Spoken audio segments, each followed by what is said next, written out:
Welcome back to The Explainer. So, we've spent a lot of time looking at these massive offshore structures, right? The ones designed to sit in one exact spot for decades. But what happens when the job actually requires some flexibility? Well, today we're diving into the absolute workhorses of offshore mobility, self-elevating jack-up rigs and single-point mooring systems. Pinning a structure to the ocean floor is one thing, but let's be real, the ocean is a pretty chaotic, hostile environment. It's constantly shifting. And given the economic realities of the energy industry, we don't always want to build a permanent multi-million-dollar city on the waves. Sometimes we just need pure agility. We need structures that can show up, do some heavy industrial work with the exact same stability as a fixed platform, and then simply pack up and leave. So here is our game plan for today. We'll start off by looking at these mobile workhorses in general, then we'll break down the anatomy of a jackup rig, talk about their specific limits and uses, and then wrap things up by diving into the ingenious mechanics of single-point mooring systems. Let's get right into Section 1, the workhorses of mobility. To really appreciate these incredible machines, you kind of have to understand the antagonists they were built to fight. Offshore engineering is basically a nonstop battle against a few major villains. Deep waters, incredibly soft, unpredictable clay seabeds, and a massive lack of coastal port infrastructure. We're talking about ports that simply can't handle the massive scale of modern hydrocarbon logistics. These aren't just minor headaches. They are massive physical barriers that demand creative solutions. That brings us to Section 2, anatomy of a jackup. I want you to picture a giant floating barge hull, but this barge is equipped with 3 or 4 massive, movable legs that literally pass right through the hull structure itself. The way a jackup deploys is just this phenomenal piece of engineering choreography. First, the rig is towed out to the site with its legs raised high up in the air, floating exactly like a standard barge. Once it's precisely on location, those legs are slowly lowered down until they touch the seabed. And then comes the magic step. The hull literally jacks itself up into the air, completely clear of the waterline and all those crashing waves. It basically transforms from a floating ship into a rock-solid fixed platform. No dynamic positioning needed. Now, you might be wondering what kind of mechanical muscle actually drives that massive transformation. The answer is a heavy-duty rack and pinion system. Basically, you have these toothed racks running all the way up and down those massive steel legs, and those teeth engage with power-to-pinion gears locked inside the hull. So by driving those pinions, you can seamlessly raise or lower thousands of tons of hull relative to those fixed legs. It's incredibly clever. But think about it. All that immense weight has to go somewhere once those legs hit the dirt, right? And that brings us to a really crucial piece of offshore jargon, the spud can. A spud can is essentially a massive flat plate or dish securely attached to the very bottom of each leg. Without it, those legs would just spear straight down into the soft seabed like needles.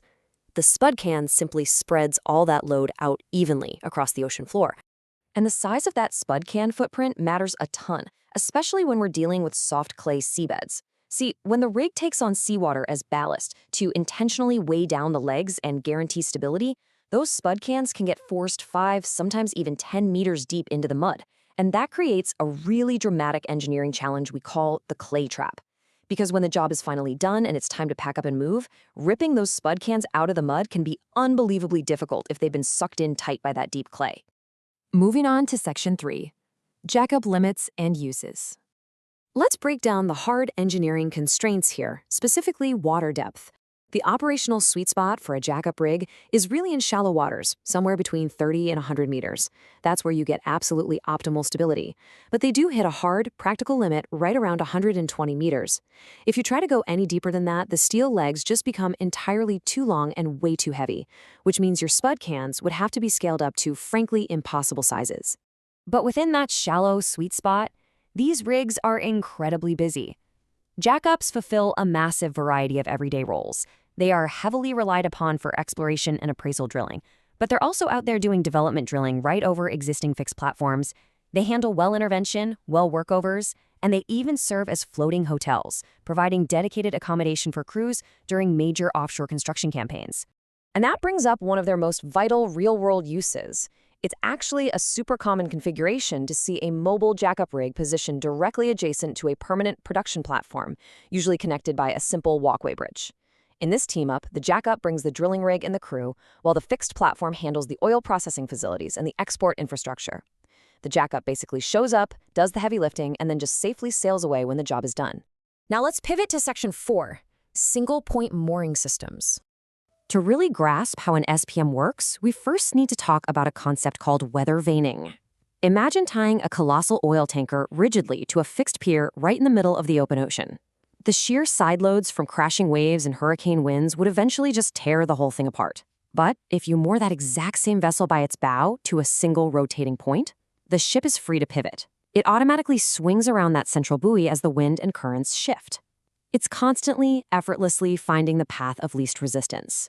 It is just a beautiful, elegant use of basic physics to protect massively expensive industrial assets. Let's connect the dots here between the schematic theory and the real world.